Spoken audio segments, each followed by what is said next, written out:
The intention of justice is to see that the guilty people are proven guilty and that the innocent are freed. Only we have a problem here. Welcome. This is the I Don't Belong Here show, and I am your host, Samantha Benigno. I am a behavioral scientist, a career psychotherapist, a sixth-year PhD candidate in clinical psychology, a master's level psychologist and counselor, and I am here today breaking down the Adelson case. Today, we're going to get to hear the jailhouse conversations between Charlie and his parents immediately following finding out about the verdict. Immediately following Charlie having to come to terms with the fact that he's going to face, very likely, the rest of his life in prison. Now, there is so much here, and there are hours of these. So today we're only going to hear the first conversations that Charlie is having with his parents after the verdict comes down. Now, a couple of things I want you to know as you listen to this. First, I guess it is standard practice when you find out that you're going to spend the rest of your life in prison for the jail to put you into like a solitary holding area where they can watch you very closely to make sure that you don't kill yourself. So even though he may not have been actively suicidal, it's standard operating procedure to take those who have just been found guilty and put them in a monitoring area where a psychologist is going to come around and evaluate their mental health, evaluate their suicide risk. And when you hear these calls, you're going to get a sense of why that would likely be, because even Charlie's parents at one point get spooked that maybe he could be suicidal. We're also going to get to hear a very significant moment where mom thinks that the call has disconnected, doesn't realize that the jailhouse call continues to monitor her conversations with the people in her home long after the call with Charlie allegedly disconnects. So this very well might be the beginning of the end for Donna Adelson as she speaks about absconding to a country that does not have an extradition treaty with the U.S. And even more interesting, we're going to get a glimpse into the dynamics between Wendi and her parents and her brother. So, fascinating. Let's get started. An incarcerated individual at the Leon County Jail. This call is not private. It will be recorded and may be monitored. If you believe this should be a private call, please hang up and follow facility instructions to register this number as a private number. To accept charges and consent to this recorded call, press 1. Thank you for using Securus. You may start the conversation now. Charlie. Hey. Hey, how are you? How are you? Okay. I'm all right. Where are you? Are you still in that cell? Yeah, I'm still in there. Yeah. So the chief's going to see me at some point today, and whenever he comes through, and then supposedly Dan's going to come to the jail, and I asked them, they said, when your attorneys get here, they'll take you out to see them.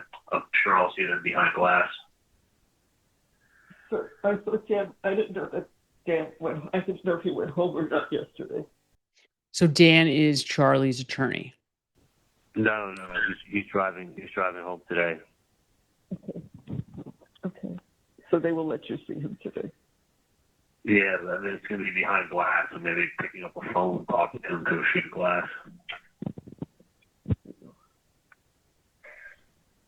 So, did you get sleep last night?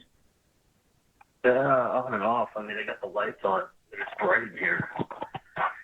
It's like yeah.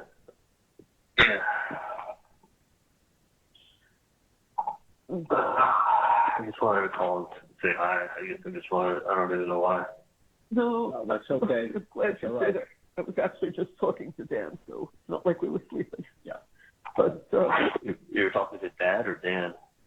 Dan. It's cold. Yeah, but, they have to talk when we have a moment about things that we need to take care of, okay? Yeah, I know the money and stuff like that. I got you. Roman. Roman, and I have things I need to take care of for Roman, and ways that we can take care of him and help him. So there's that, which is the most important. And then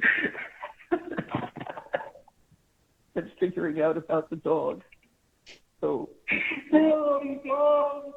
all right, so Roman is Charlie's son. So he has a son, obviously, out of wedlock.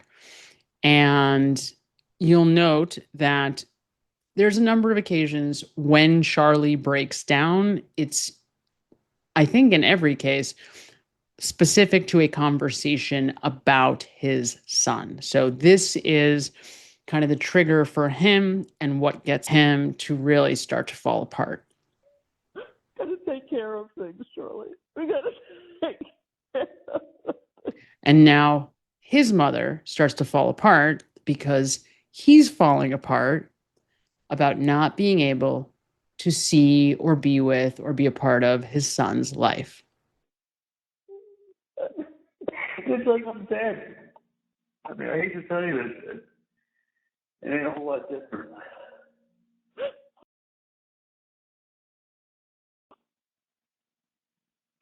Oh, fuck.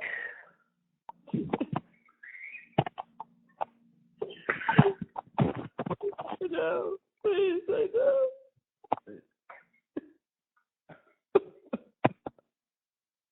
It also sounds like he's on some kind of a cell phone. Now, maybe this is a new thing in jail where you don't have to go to a phone. You can just pay for some kind of a cell device where you can talk as much as you want, provided that you're willing to pay for it, because that's what it sounds like. It sounds like they're just talking as much as they want because, if you think about it, it's got to be late at night. They're in the same time zone, right? His parents are close to Miami. He's in Tallahassee.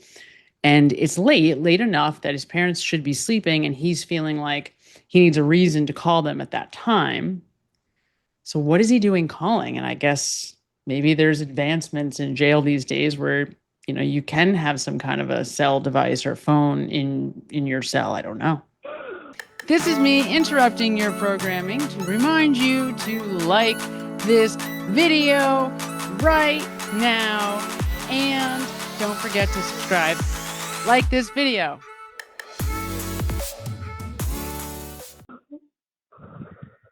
Oh, fuck. I listen to everybody.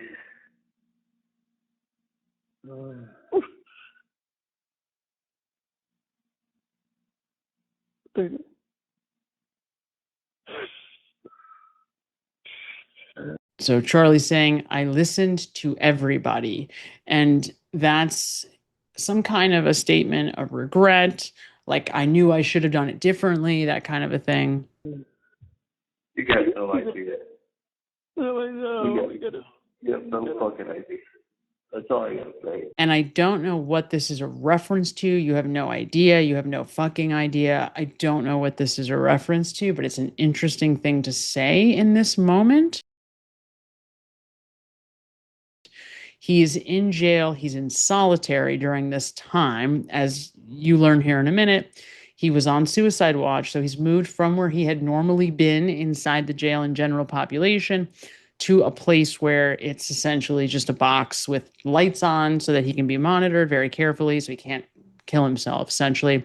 And where a psychologist comes around however often, and the chief of the jail has to approve him being able and ready to leave. Charlie, I know. I know. I love you.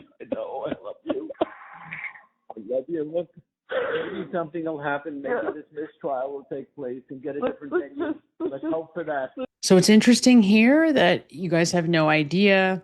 I mean, the way he's saying that and the way his father immediately reacts, I know, makes me think that Charlie feels like he's taking this hit for the family. Like, you guys have no idea what it's like in here. And his parents are like, we know, like almost as though he's taking the fall for everybody. And they're, we know, we're going to do everything we can to get you out, that kind of a thing. So that is what this sounds like to me, like Charlie feels like he's the victim, he's doing time for everyone. This trial will take place and get a different venue. Let's hope for that. Let's just see. Okay. I know we got to talk about Roman and the dog and the house and everything. Like I'm gone. And you. That's You most of all. You. That's you. Please. No. It's not over. No, It's not over. We'll get Please. Charlie. So this is interesting for a couple of reasons. First, it's important to note, remember, if you saw my video on the Adelson family, and the analysis of the Wendi Adelson testimony during Charlie's case, this is an enmeshed family, right? So what does that mean? That means there's no boundaries in this family. Another way to say it is that they're extraordinarily codependent, separate and apart from murdering anybody. And what that means is mom, her identity is being the caretaker for her children. I want to hear all about you, Donna. Let's go. Well, I'm a domestic coordinator. Being the domestic coordinator, being somebody who can care for her children appropriately, properly. And that means to Donna Adelson taking on the emotional welfare of other people, right? Doing things for them, making sure they're okay, being there for them, saying the right thing at the right time. And that's exactly what she's doing here for Charlie. So as soon as she starts to sense that he's in a spiral, in an emotion spiral, she kind of starts to get worried that maybe he is going to hurt himself. Maybe he's lost all hope. And as soon as the parents get wind of that, they kind of panic and start saying, let's focus on you. Because for somebody like Donna, she's going to feel better when she feels like she's actively caring for her son, because that's her identity. And by the same token, Charlie, as you're going to note in a minute, does something very similar, right? You notice that he falls apart when he starts thinking about wanting to be a part of his son's life. No, It's not over. We'll get Please. Charlie. We'll try everything. No, I got you.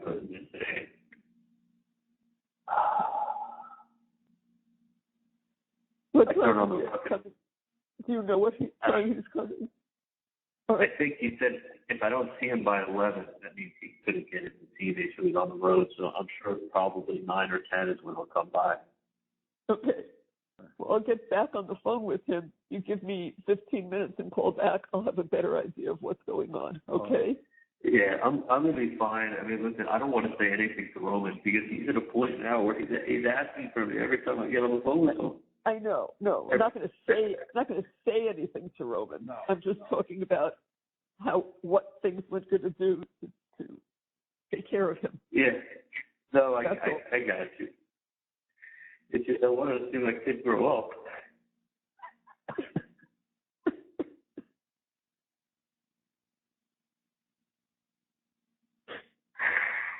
Oh, fuck.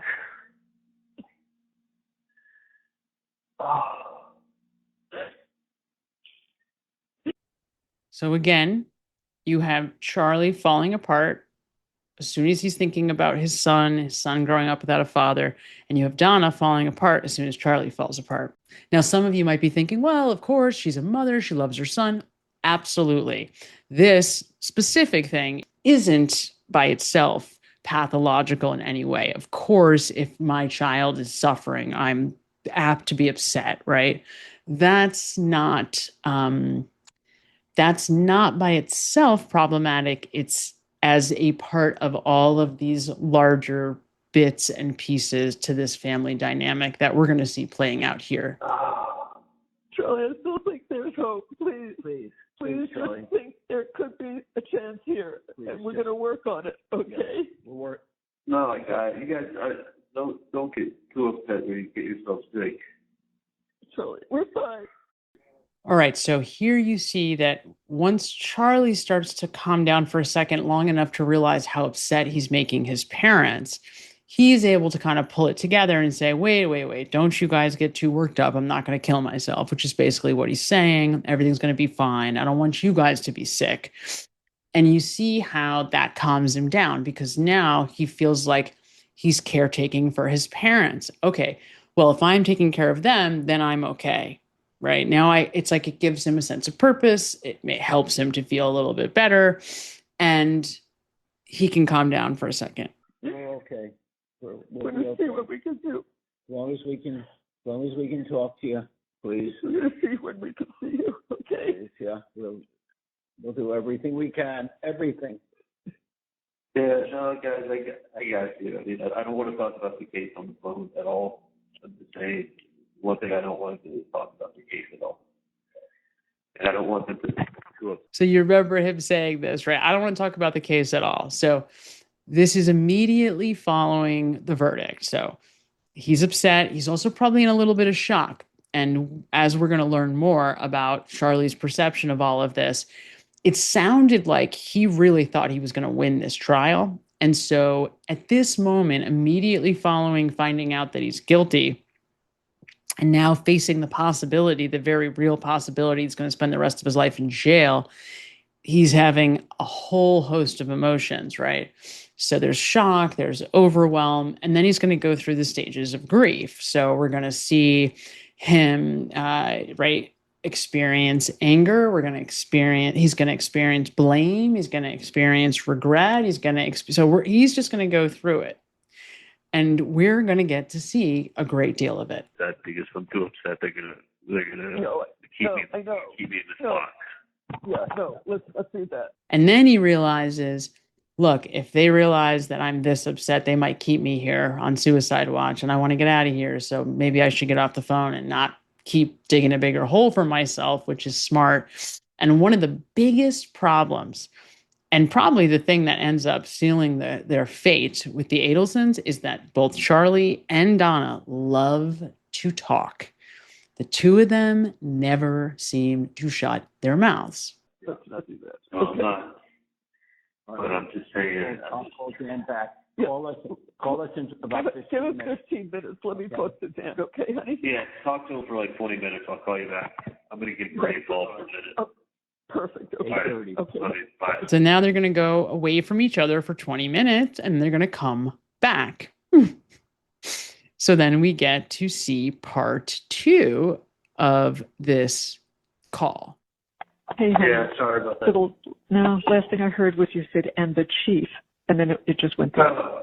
He was supposed to fly. He's the same guy who always said he was going to call Dan back when I first got here. Never called him back. But Chief's back. Like, he's the chief of the whole jail. So come by and check me out. So he has not been there yet. He has not, but the psychologist, like PhD, whatever she is, she came by, and I said, listen, I'm fine. I'm getting claustrophobic. Like just looking outside of a window, you're just out into the pod, and this is like you're sitting in like a block. Like the same type cell that I had before, but I could look out the window into the pod. Here, it's like a box. So here Charlie explains where he is, and this is important. It's going to give us more information about some of the references he made in the last call.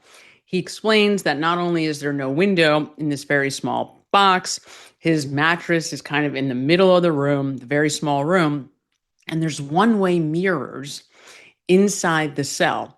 So from the prisoner's perspective, they're staring at themselves. But on the other side of that would be glass that somebody could be monitoring him through. And there's very bright lights so that while you're monitoring them, you can see everything that they're doing. And those lights never shut off. So Charlie is explaining this to his parents. And as we go along, he explains more and more. Now, remember, Charlie doesn't stop talking. He can't stop talking. He can't help himself. And it's fascinating to me that his parents just sit there and they listen and they listen and they listen, which says a lot about the dynamics in this family, right? It's standard procedure. Remember, Donna identifies herself as the domestic coordinator. It's her job, it's her identity to be there emotionally for her children. So you can't see. It's a mirror. They can see in and you can't see out. Is it any help? Can Dan get this guy to come sooner? Would that be of any help? God, she's back runs the fucking jail. I don't care about where it calls. No. Right, it's gonna come slower. Yeah. Well, I'm sure the psychologist thought you were fine. So it's just a matter of waiting for that and waiting for the chief. And this is really interesting to me that she would say this. I'm sure the psychologist thought you were fine. Now I get you're trying to be supportive, but it also is a little window into how Donna views herself and her family. Oh, we're fine. We're all fine. And I'm sure he's fine. Even though a few hours earlier, Donna herself started to get spooked that maybe he was going to kill himself. Maybe he would do something drastic, right? Which causes a panic in her and Harvey, who then try to, no, it's going to be okay. Just hang in there. We're going to get you out, right? So it's interesting that Donna, here we get a little window into how she views herself and her family psychologically. Of course, there's nothing wrong with her perfect son, Charlie. Yeah, she has a hurting for it, and then, it's slow, and then maybe tomorrow, I got 33% left on my phone, and 2:50 in the afternoon. And it's okay, because once it gets to 15%, if you switch the little battery saver on, and then I can probably get that. But it's like, you just isolate. Like, I'm used to being able to talk to people, move around, of course, chat at myself. It's like, you're doing the complete opposite of what I would need to have done right in this situation. I know. But all right, it sounds like if it's not today, they'll do it tomorrow, but hopefully today. And of course, Charlie is pointing out, if I want to feel better, this is not the place to do it, right? I don't know how anybody could feel better in these conditions. They're not in a rush, Charlie. You're in a rush, they're not in a rush. It's like, it's bad enough all this happened, and now I'm like taken out of my normal surroundings. I know. Put into like a solitary. I mean, I get why to do it, but this is like, it's trust me, it's a bed on like a. And remember, I mentioned this earlier. You're going to get a lot of the victim position from Charlie. You're going to get a lot of indicators that he sees himself as a victim in all of this, right? Like, it's not bad enough that I'm convicted of murder, but now they move me out of my, jail that I liked, and they put me in this hell that I just can't wait to get out of. Plastic box. I rolled up my mattress upstairs and brought it down to here, and it's just my bed sitting in my box. Like a 3 feet by 6 foot box. Put on the ground in the center of the room, where I'm used to walking back and forth in the middle of the pot. Now I just walk up and then around the bed and then back. And it's and it's the same story with they'll shut off the phones at 4 and not till 6:30 back on. Is that everywhere? Yeah. Hold on. Just checking in. Okay, there's Bree just checking in with me. Okay. I know. I talked to Dan. Yeah. Now remember, just minutes ago, we have Charlie saying he doesn't want to talk about the case. And now, of course, he's about to launch into a diatribe about the case. Then he's like, and he's working hard. He's still in Tallahassee. I thought he had left. He's staying here an extra day, I guess, to write up. Yeah. So whatever it is, if they open up an inquiry, they ask the judge. Okay, good. They investigate the main lie. He said, listen, maybe the kind of thing is 9 months from now, the juror writes something stupid on a blog, and they investigate, and they find out,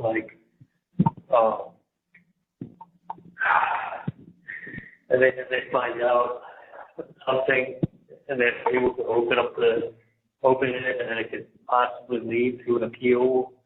I basically got them to listen for the judge let a lot of stuff in to the case. And he did that because he didn't want them to appeal. You know, Right. The harder the judge rules, I guess there's more appellate issues that can come up. Like if that guy, Hankerson or whatever. Right. And we learned this for those of us that followed the Karen Reed cases very closely. We kind of learned this because there were plenty of times where Judge Bev, the so-called judge in that case, didn't allow things in that at the time we were hearing, well, look, if Karen Reed is found guilty, then these could very well be, grounds for appeals, right? Which were unlikely simply because of where they were, right? Norfolk County, the Commonwealth. But here, what he's saying is the opposite. Our judge let a lot in so that there would be less of a likelihood that there would be any grounds for appeal later. I guess the harder the judge rules on issues that are in the trial, the more likely there is to have appellate issue. Here the judge is in favor of the defendant, the more likely there is to have appellate issue. Yeah. You see what I'm saying? Yeah, I do. So my general feeling, this is just my feeling, I'm not a lawyer, but my feeling is that he ruled, if anything, he gave us the benefit of the doubt because he didn't want there to be an appellate issue. Yeah. Is that what Dan thinks? Well, I mean, he made that comment. And just note that the subtitles on here are not perfect. So, you don't want to rely on those exclusively if you're trying to hear more carefully. Some of the subtitles just are not accurate. That the judge ruled in our favor a number of times. He let him bring stuff in. And I either said it or I heard it, that he meant it, that there's not going to be, let things say that we're done wrong. I mean, you have to either say that the judge did something,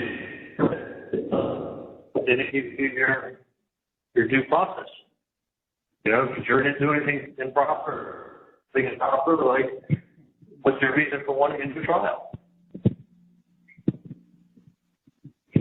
If there was an appeal, would it have to be in Tallahassee, or can you move it? Because I don't understand why they wouldn't let you move the venue. I don't.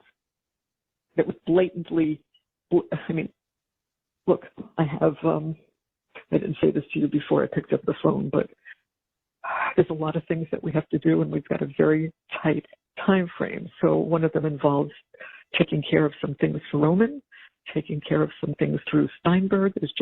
Dad's been on the phone all day, and Susan was nice enough when I called her. She said, I'm going to gather everything up and I'm going to drive down. So she and Rick got here about, 10 minutes before you called. All right, so a couple of things. One, we get the sense from the first call that Mom is communicating through Charlie's lawyer, Dan. So she indicates that at some point she spoke to Charlie's lawyer to explain that they would be absconding to Vietnam or a different country. I guess it's still not 100% where they are looking to go. And Charlie does get that information, or at least he confirms really subtly that he got it. So here, Mom is kind of following up on that information that now she knows because he spoke to Dan or he saw Dan, whichever, that it's likely he has some indication of, that he knows that that's what's likely going to be happening. And so here, like a dum-dum, because she loves to speak and she's so anxious, Donna's so worried about her children not getting what they need and not being okay. And she wants to make sure that Charlie knows his son's going to be taken care of. And so because of that, she just can't help herself but to kind of out that she's going to be going on the lam. You can work with us because we've got a couple of hours of stuff to take care of for Roman. So working on that, and just a lot, but it, You're going to be okay. You're going to get. Now, obviously, there's no world where Charlie would allow for no interruption for this long. Given everything we are hearing from Charlie, he doesn't shut up. So there's no way he'd let his mother talk this long without interjecting something. So then she starts to get the sense that he's dropped off. Out of that stupid room. Once you do, you'll start to feel a little bit better. I know that. And this is interesting because she says, once you get out of that stupid room, you'll start to feel better. I know that, right? Because she's saying, I know once you get out of the room, you're going to be okay. And then she says, I know that. Like, again, to reassure to herself that, don't worry, Donna, he's going to be okay. When I have something that I do need to tell you. Because remember, she's leaving, right? She knows that. She's leaving town. I'll speak to Dan. Okay? So, then I'll let you know what time to call him. Can you hear me, Charlie? Shit. You can't hear me again, right? Charlie, can you hear me? Can you hear me? Now, Donna thinks the call has cut off, that he dropped off.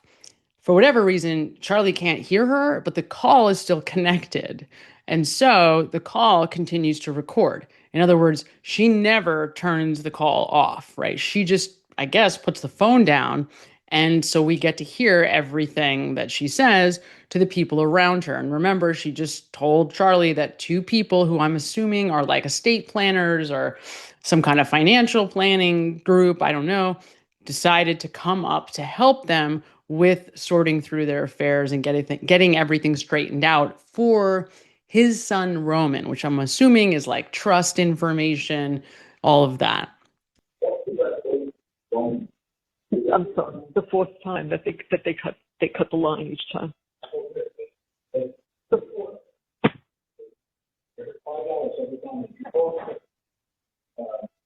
See, you hear Harvey complaining about how much it costs to sit on the phone with him for all this time. They feel like they're being screwed because every time they get disconnected, they have to pay to be reconnected. Have to pay for every minute, but they keep charging every time you reconnect. They say that doesn't happen. Listen, it's that he's in this room that so the psychologist, they want to make sure he doesn't kill himself. So the psychologist finally came, and he said to her, "If you leave me here, I'll kill myself. There's no light, no nothing." Right. So now you hear Donna trying to summarize to somebody else, the people in her house, what it is that Charlie said. And of course, Charlie didn't really say any of this, right? I mean, certainly not in the way that she's paraphrasing and reporting back to the people in her house. So the psychologist, they want to make sure he doesn't kill himself. So the psychologist finally came, and he said to her, "If you leave me here, I'll kill myself. There's no light, no nothing. I'm in a cement block. Let me go back to myself and see where I am. Rest means, please don't leave me here." And spoke to him for a little bit. And she said, "No, you're perfectly fine. I know that." Which she didn't say. We never get any indication from Charlie that the psychologist said you're perfectly fine, right? This is all Donna improvising with her version of what happened. Just have to go back and, I've got a few of these reports I have to write.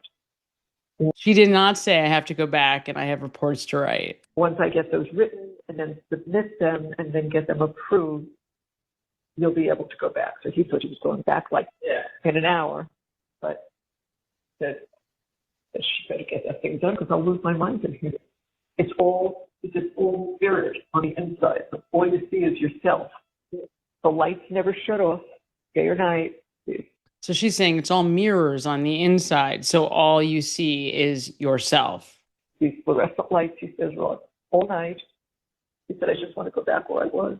At least I know people. I can see people. He says, here, I'm in a box. So he's just... What? I'm sure he'll pull back or just keep getting disconnected. I didn't even know he wasn't buying Coke. I ordered, but I don't want to. You know what I want to do. But part of that,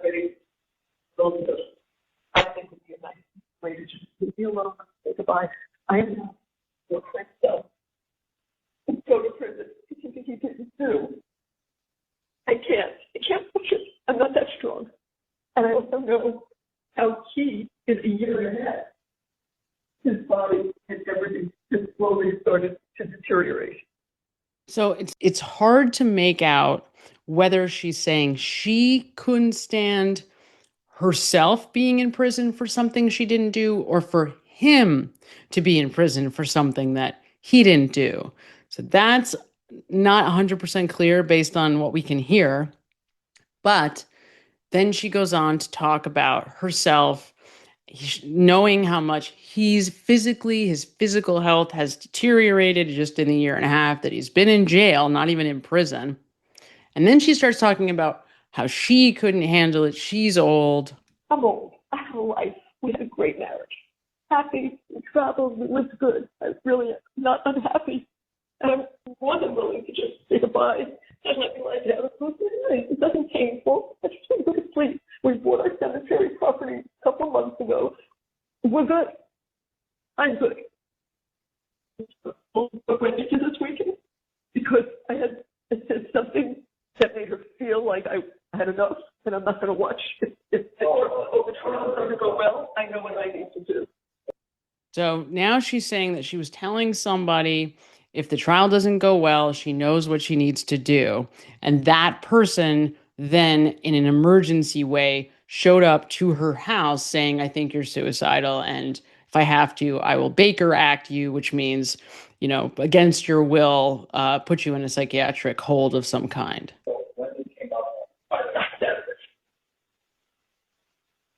Now, you know something was wrong because we lived here 9 years. Yeah.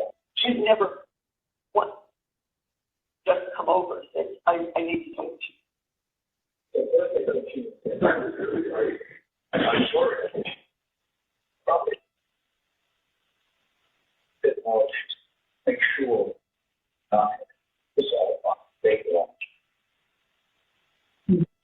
she sat down on the couch right there. I was sitting here. And she didn't say, look, Mom, this is a horrible time for all of us. Charlie's on trial for his life. We're all aggravated. But if this is what you're thinking of, oh, no. Just sat there. And she said, listen, you're suicidal. I'm going to Baker Act you. So I said, I'm not suicidal. I'm fine. I'll see the boys tomorrow night. Yes, he said. She's saying, I'm going to get to see the boys tomorrow night. I'm assuming that's Wendy's kids. Sunday night. Yeah. She said, do I want to go to sleep? And I think she's saying something like, I don't, and not see my son, spend the rest of his life in jail. Yes, I do. Now, am I suicidal? No. Am I suicidal? No. Do I want to go to sleep and not see my son? I do. Do I want to go to sleep and not see my son? I do. To be honest, I do. She might say, not see my son suffer. We'll do it. We'll do it together. Leave a note. They'll know when to come and get us. And we'll do it together. The boy. Look, got to make a decision at some point. So after speaking to Dan this morning and knowing what they're thinking up there, I don't know if we'll make it out in time. I really don't. So now she's saying, after speaking to Dan, Charlie's lawyer, this morning, and knowing what they're thinking up there in Tallahassee, I don't know if we're going to make it out in time, which makes me think that Dan must have told her that it's very likely she's going to be indicted. So Dan said, you might, or... You might make it to Vietnam in time, or you might not. You might get stopped at the airport. You might do all of it, get to the airport, and they'll stop us. And that could happen. It could happen. I don't know, but it's worth a try. So Donna has gotten wind that she's going to be indicted for this. It is not clear, however, how much Charlie is aware of that, because, and it could just be, look, Charlie's overwhelmed. He's just obviously, having to face the reality of spending the rest of his life in prison. So he just may not be processing that mom is about to be indicted. We would think that he would know that, but he doesn't seem at all concerned about that. Does not appear like that is on his mind. If anything, Instead, he's kind of relying or depending or assuming his mother is going to take care of his affairs for him. I've tried and tried and tried. I don't know what I'm doing. I've lost it, but I don't know what I'm doing. And we have to look at stuff for Roman so that people argue with that. What do you think? I've lost it. I don't know what I'm doing. We have to work out this stuff for Roman. How is it normally done? With stipulations as to who's in charge and It's got to Roman sells in a trust, and I think that she's saying trust there. get his name to Onion, under Funder, trustee. and some of the trustee and Onion. Onion will be over then the trustee on. somebody would be watching. Well, we want someone to take care of it. Guardian of the So it sounds like what they're talking about is who's going to be the trustee for like Roman's trust, but it's impossible to really know what they're saying here. Would make some effort to respond after it's called. If she would do that, I could sit here with you and say, would you do that? So now she starts talking about Wendi and wanting Wendi to be involved in this kind of planning. But I can't because there was some. So do you tell her that I can call George? No, I don't get it. I don't know how to get in touch with her. So I said, let me ask George. So I said, George, I can't get in touch with her. Now, I don't know if George is Wendy's boyfriend or a friend. It also sounds like Donna's using Harvey to speak to Wendi, kind of as an intermediary of some sorts. Bondage told me my lawyer to call her lawyer if it's about the case. And if it's not about the case, I have All right.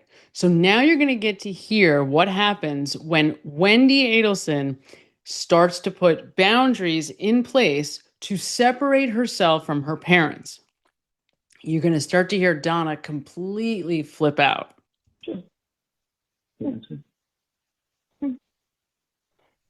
When I said, I just got off with Charlie, he's worried about you. He wants to know what, because I said, yeah, we know you never ask anything about your brother, and she doesn't, and she told me it's because her lawyer says she shouldn't ask.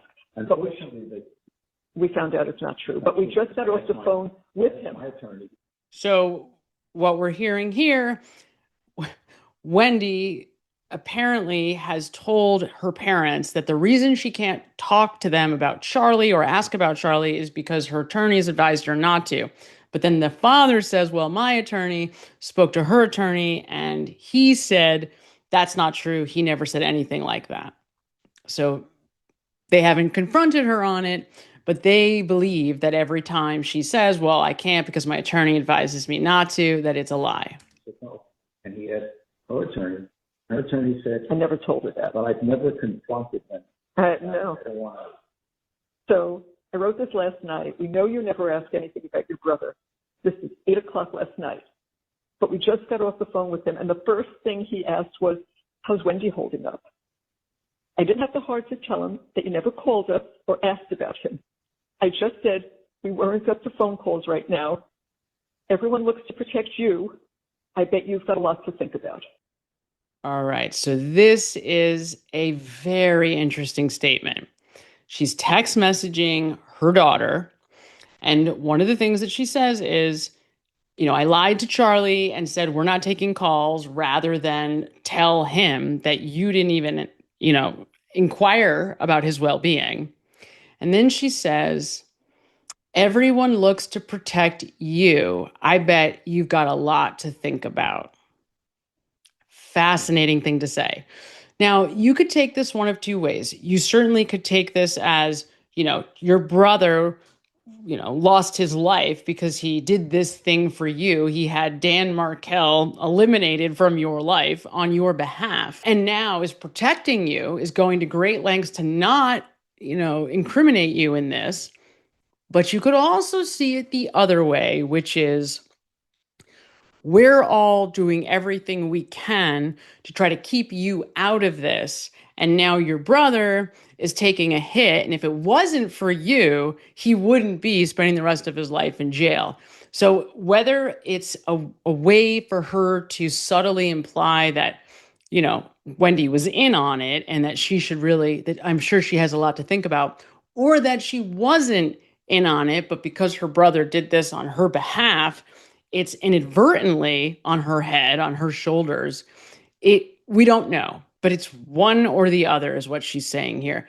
In essence, we're all doing this to protect you. Your brother's in prison because of you, so I bet you've got a lot to think about. But then she didn't answer. But then I got another call from Charlie last night, and I said, just got off the phone with Charlie. He's worried about you. He wants to know why we didn't speak. I told him a lie. I said, we're only speaking with you and Dan right now. I couldn't bear to tell him the truth. Your sister never even called us, is the truth. So now she doesn't hear back after that message from Wendi. So she writes again after she gets off the call with Charlie. And now she's guilting Wendi because she's saying, I didn't have the heart to tell your brother that you never even called us after the verdict to see how we were doing, let alone how he was doing. You never called us. She says this morning, I thought she'd be racing over here last night. So then Mom says, I expected Wendi to be racing over here to support us after we found out that he's now guilty of murdering your ex-husband, right? I thought she'd be here, running here to support us, to find out more, whatever. But that's not what happened. They didn't even get a phone call. Dear Mom, I know you are upset by the verdict, but the anger directed at me is not justified. I don't know how much anger we don't. So I think Mom says there, I don't know how much anger I have. I really don't. I'm not responsible in any way for Charlie's situation. I am not guilty because I did not do anything wrong, and I was not involved in any way with Danny's death. When I was interviewed by the police and testified in court, I told the truth, as I was required to do. I cannot control how the prosecutor used my statements at Charlie's trial. Again, I didn't say that. So Mom is narrating as she's reading these text messages to the person who she's talking to in the house. And she's saying, I never said that you were responsible or whatever. But of course, that's not entirely true because those couple of subtle sentences did imply that it is her fault, right? So as you know, my lawyer has advised me not to talk to my family or anyone else about this case. So she says, I do know, as if to say, well, actually, he didn't really say that. About the case, which is true. We've never done it. But then she says, we don't talk about the case. We've never done that. We don't talk about the case is what Mom is saying as she's narrating, listening or reading back to her friend what Wendi has said in response to her texts. I followed his advice despite your disagreements with this guidance. Please do not text me about this case anymore. Not about the case, is it? Not what I said. About her brother. All right. Now, see, for Donna, she does not understand boundaries. There's no separation for Donna between her family members, right? She doesn't understand. In her mind, Wendi is responsible for Charlie's well-being and for their well-being, and she's incensed that Wendi wasn't so concerned about their well-being that she didn't run over, despite the fact that would put her and her children in direct jeopardy, right? Because Wendy's the only intelligent person here. She's also a lawyer. She understands that any interaction that she has with her mother, father, or brother could put her in harm's way, could put her in prison, right? Her brother was just convicted. So for Wendi, his conviction means, oh my God, I could be convicted. But Donna doesn't see that, right? All Donna sees is, well, you weren't here for us emotionally.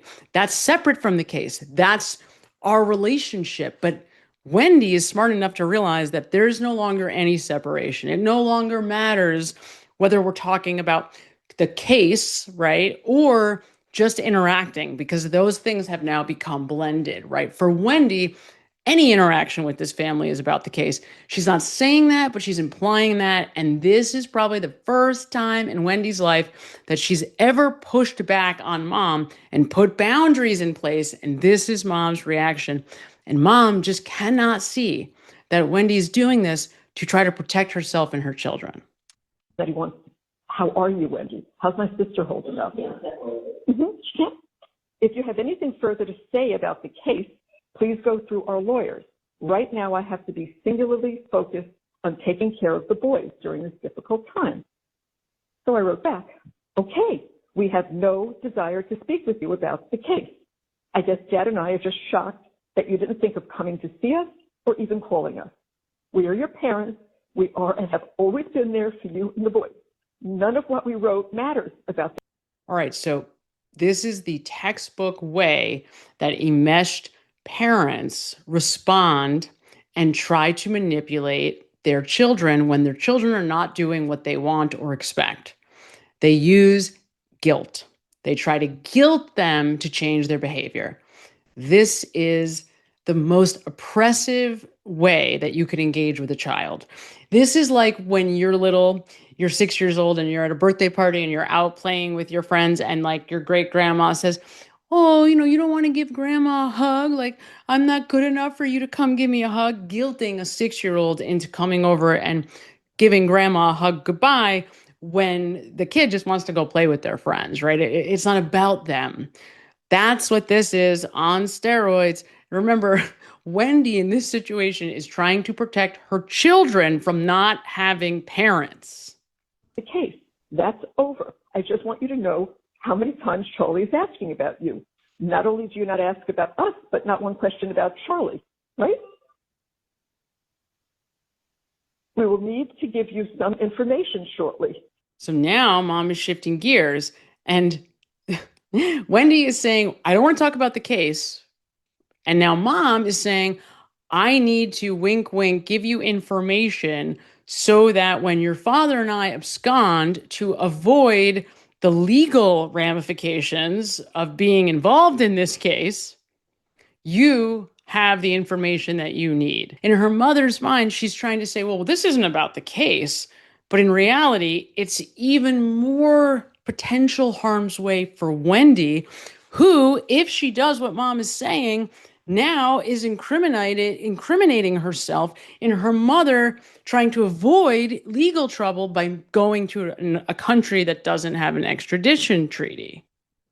And we need some business assistance. Please let us know if you can be of any help. I have a safe here. I want to give her codes. We're going to be gone. I want her to have all this information. I have the cemetery property. I want her to see all that. Right. But all mom really has to do is give that to her attorney, and then that person can give it to Wendi's attorney. And that's what Wendi is saying. From now on, I just want to speak through our attorneys. And mom is saying, but this isn't about the case. This is just about our personal affairs and, quote, business matters, right?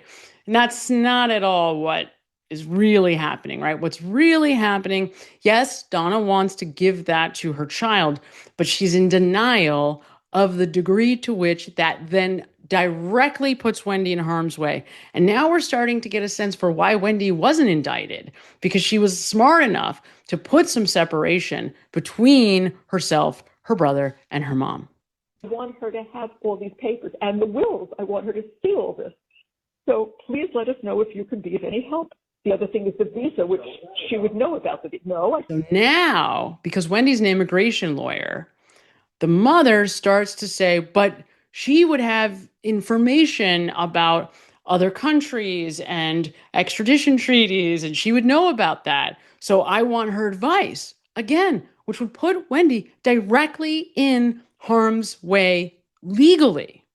But mom is saying, but that's personal business assistance. We need some business assistance. Please let us know. Quote, business assistance, right? Wink, wink. If not, we'll try to find someone who can help us. This needs an immediate reply so I can start asking other people to help. Now again, mom is using guilt. Get back to us. This is important and we need to know whether you're going to help us or somebody else is. And underscore the word help here, because she's using that phrase intentionally to say, like, we're in distress, we're drowning, and you're not even going to help your poor old parents, and especially after everything we've done for you. And then she always gets nervous if we want to talk to her. So I wrote, don't get nervous. Again, nothing, in capital letters, nothing about the case. Nothing about the case. Just would like to show you some business stuff and personal things. We just want to put you in direct harm's way and find out how you can help us abscond from the law. Can't do it. We must find someone who can. I hope you understand that it has nothing to do with the case. There is no more case. Right? So mom is saying, well, this isn't about Charlie's case. Although, no, she doesn't say that, right? There's no more case because Charlie's going to prison for the rest of his life. And then I wrote, by the way, you said you have to focus on the boys. Have you told them? So then, after saying, it's not about the case, it's not about the case, mom immediately turns around and asks, did you tell the boys about what happened to your brother, who's now spending the rest of his life in jail? Right? Now, I understand for Donna, that's personal. When Donna thinks about the case, she's talking about, which witnesses testified and, what the lawyer said about the evidence and when this should happen and that should happen and who said what in closing arguments and opening statements. So that's the case. But for Wendi, she's smart enough to say, no. The case is anything and everything that could put me and my sons in jeopardy in relation to the events that took place on July 18th of 2014 when my ex-husband was murdered. So when I got George before, I said to him, because I was over there last night, I said, well, I asked Wendi, but I haven't got any word from her, so did she tell the boys? And he said, she did. Now, I know Ben was very close. She was writing to Charlie all the time. So I said, how are they? And Ben was very quiet. He didn't really talk much. He said, Lincoln kind of faced it and said, so he's never coming home. He's never coming back. And so he said it took him 10 minutes and he was into basketball. I said, fine. He's a child. That's okay. I don't want to see them miserable and upset. That's not my goal. I just want to know how are they. So that's what I said earlier to George, because it was technical stuff that I couldn't do on the computer. I think just because we were out of it. So, and he's a computer tech person. So I said, can you help me with some computer stuff that I can't get done? And he was on some business calls, so that he texted me just. And you see how mom is really laying it on thick, right? What about the boys? What about the boys? And this is all an effort to try to engage Wendi in, being closer to them. Before I can be there, maybe 5:30, would that be good? I said yes, but if I can get stuff done, then it's no. I told Rick we have the space in the passport. We have the photos. So we have to get them downloaded. And the other thing I don't understand that my daughter could help me with, but we've been looking it up over and over because things change if there is extradition from Vietnam. Right. So now mom is directly naming that they're about to abscond, doesn't realize this is all being recorded, by the way, and is now telling us that's what she wants Wendi's business advice about. Again, not recognizing that this is going to put Wendi directly in legal jeopardy. I mean, it's really telling as to how Donna sees the role of her children in their lives. Because we've looked at all the places. I mean, I could go to Korea and China, but there's no extradition. But we're looking for places where there's no extradition. In 15 minutes. Who? Really? Good. Maybe she knows about. Maybe she can look up the extradition issue before we waste our time. Is she going to tell on you that my parents are thinking of leaving the country? My lawyer told us to do that. Okay, but if you mention it to Wendi, is Wendi going to tell somebody? Well, you tell her. So now the person who they're talking to, who I don't know if that's their financial advisor or estate planner or whatever, is saying the obvious thing. Well, is Wendi going to tell on you guys? Like, do you really want to tell her anything about this? So then mom has the genius answer. Beforehand, I need to tell you something as as an attorney who doesn't talk. Right. So mom's reaction is, well, then I'll just, essentially hire her, right? Or say to her, this is confidential, attorney-client privilege, which again misses the whole point that, Wendi is saying, Mom, I do not want to talk to you about any of this. And of course, to Donna, well, this isn't about Charlie's case, right? So what do you mean you don't want to talk to me about this very important thing in my life that affects me? You don't want to help me after everything we've done for you? You can't just help your mother as an attorney? It has nothing to do with the case. It just has to do with Mom and I and some decisions that we have to make. Yeah, I know you want to bring her up and show her where everything is. So Harvey's saying, well, I want her to come up here and see the safe codes and how to open it and where all the documents are, right? And Mom is saying, yeah, I know you want to do that. Well, if we can get her over here, we could. In a plane crash, no one's going to know where anything is or who belongs to what. So I would like her to come up here so she could see it. I don't think that's asking too much. She can live 3 hours away. Every time she says, can you do this? Can you come here? Can you do this? Everything. How many times do we have plans that I really can't and have to cancel? Wendi needs us for this. Wendi needs us to babysit. So we've been really good nannies, and I guess our job is up. Because now the boys are older, they can go out with friends, they can do things on their own. So she doesn't need grandma and grandpa. Okay. Right, so here you hear Donna's starting to fall apart because she's saying, well, I guess Wendi doesn't need us anymore because, the boys are older and they don't need their grandma and grandpa to come babysit, right? I guess we're just glorified babysitters now that she doesn't need us, which again, it's completely blind, right? I mean, Donna is so hurt, is so emotionally wounded by the boundaries that Wendi's trying to put in place that she can't see that by bringing Wendi in, by making her an accomplice, she's putting her daughter and her grandchildren, who she says she loves more than anything, in harm's way. It's pretty hurtful. I have one son that I don't speak with. I have one son who's close to being dead. And my daughter, whom I love, is doing this. I don't get it. I have one son who I don't speak to. I have one son who's close to being dead. And my daughter, whom I love, is doing this. Right, so Donna's the victim. She is the victim in all of this. I have one son that I don't speak with. I have one son who's close to being dead. And my daughter, whom I love, is doing this. I don't get it. I don't get it. I said to Harvey, I swear to God, our family was cursed. Absolutely cursed. And I don't know how to take care of it anymore. Right, so our family is cursed, and I don't know how to take care of it anymore. Remember, she's the domestic coordinator. Her job, her identity is wrapped up in her ability to take care of the family. And now she can't do it anymore. She doesn't know what she's going to do, right? She's lost control, and that is key. That is where she starts to unravel. But it's Wendi that she's the most triggered by, right? Because you hear what she says. She doesn't say, my children who I love, Rob, who I don't speak to, Charlie, who's practically dead, and Wendi. What she says is Rob, who I don't speak to, Charlie, who's, close to being dead, and Wendi, whom I love, which really means whom I love the most, which is a screwed up thing to say, but that is what she's insinuating here.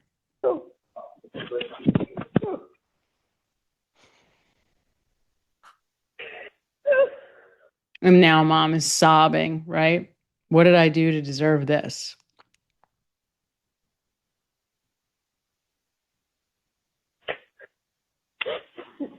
I'm going to try to do these aspects.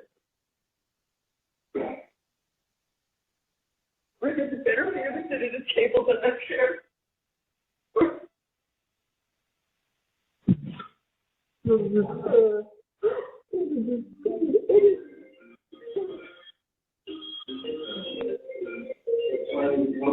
I know, just click it off. I'm stuck. Because some members of our emails up under our faces. So I have to at night shut off the sound because it doesn't stop. show you what we did. A hotel because you need an address to put on the visa.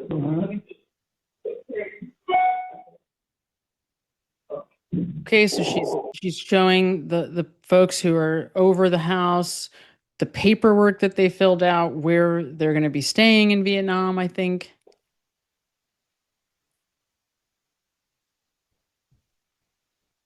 When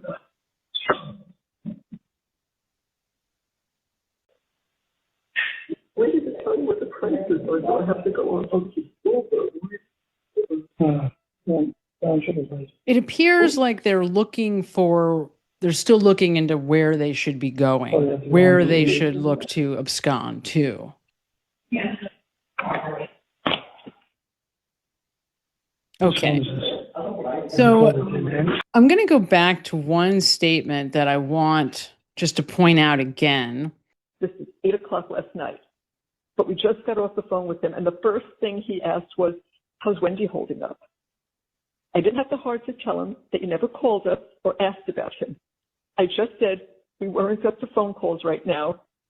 Everyone looks to protect you. Everyone looks to protect you. I bet you've got a lot to think about.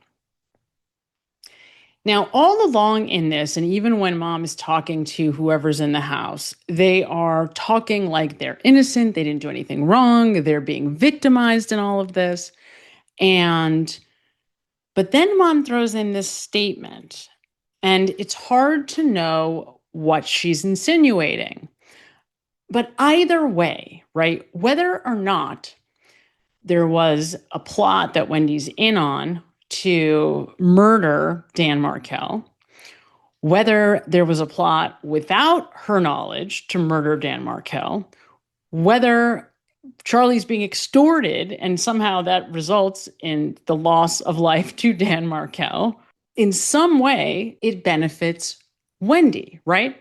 So no matter how you look at this, whether she knows or doesn't know, what mom is saying is everyone does everything for your benefit.